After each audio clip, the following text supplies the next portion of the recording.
இன்றைய சிந்தனைக்கு நேர்மை. நேர்மை பிரச்சனைகளுக்கு தீர்வு வழங்குகிறது.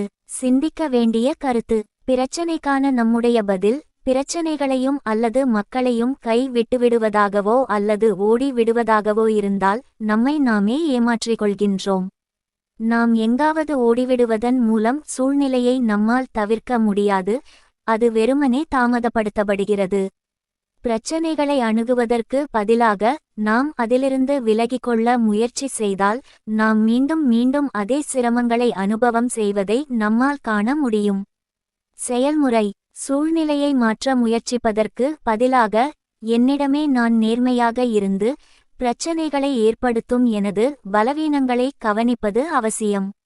நான் அதை அறிந்து கொண்டதும் என்னால் அதை மாற்றுவதற்கு முயற்சி செய்ய முடிவதோடு எதிர்காலத்தில் பிரச்சனைகளை வெற்றி கொள்ளவும் முடியும்.